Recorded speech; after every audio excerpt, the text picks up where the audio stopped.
Welcome again, Cancer. It's November 2021, Didici here, and I'm back after a bit of an absence. As some of you know, I had COVID, but I'm starting to recover, except I do have a little bit of a lingering cough, so please forgive me if I cough and splutter throughout the reading.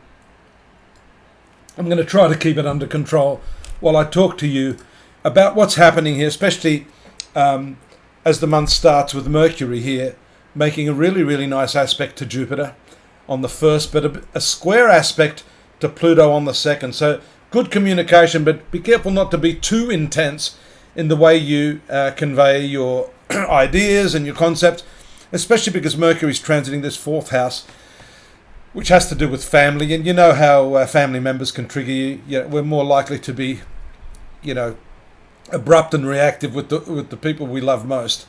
The really important transit, however, is this one here, which takes place in your fifth house of love affairs. On the 5th, the new moon, after crossing Mars, your best planet. There it is there. This is the zone of love affairs, creativity, and this is going to really give you a reset. I don't like using that word now because everyone's talking about the Great Reset. I might get shot. But it is a reset of sorts because it gives you a fresh new angle on your relationships, on your creativity and how you can best express yourself. And that was shown right at the beginning where we saw that Mercury and Jupiter / Pluto aspect. I'm just trying to keep up here. On the 6th, Mercury moves into Scorpio here, so that's going to add more weight to this relationship energy that you're feeling here. This also has to do with children, and Mercury is a young planet. So when that enters into the picture, you may be dealing with younger people in more ways than you'd normally expect. Venus moving to your relationship, the main relationship sector, the 7th house, that takes place on, let's have a look here, the 5th.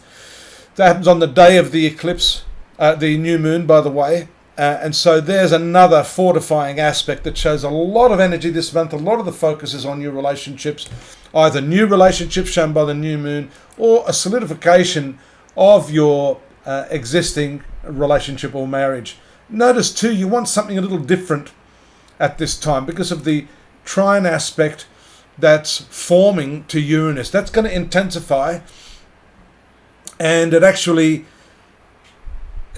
comes to full fruition on the 19th, which is exactly at the time when the eclipse takes place in this same area. So this 11th house, you see the moon will move into this on the 18th, 17th and 18th, and it gets stronger as it moves towards Uranus, indicating some zany stuff, some unusual friends, some new acquaintances, and that's the full moon there.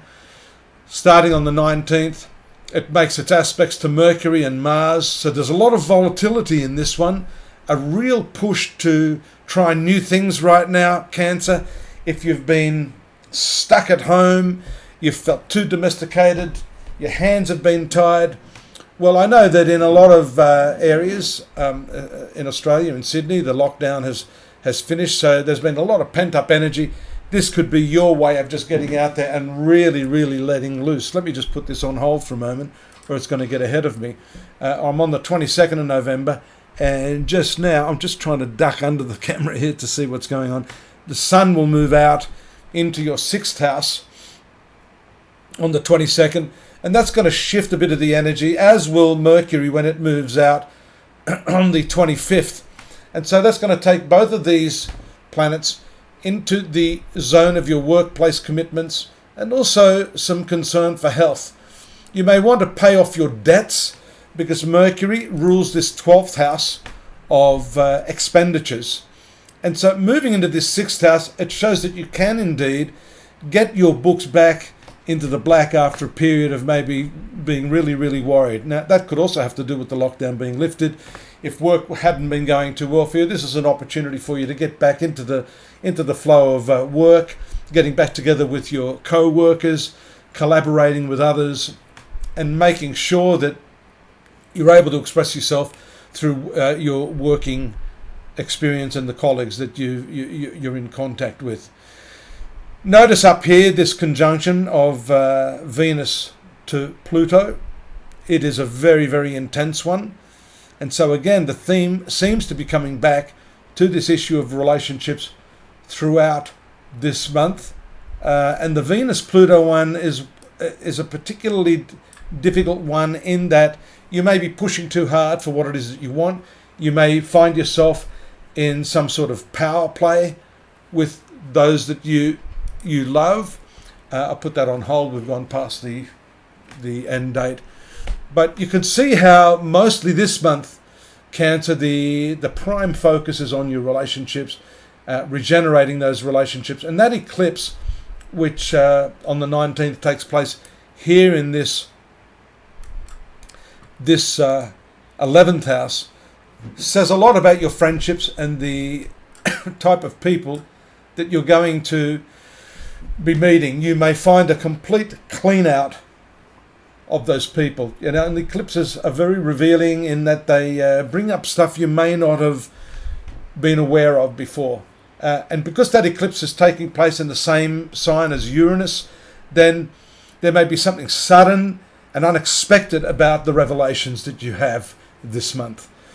Go on over to astrology.com.au. I always tell you that we've got the transcript of this so you can read what I've said as well as watch it. We've got the other aspects there that you can read through to fill in the gaps. We've got lots of free readings there. You've got me. There you go. If you want to have a personal reading which goes into much more depth to address your personal problems, I strongly recommend that. And don't forget to subscribe and come back next month. Look forward to it. Bye-bye.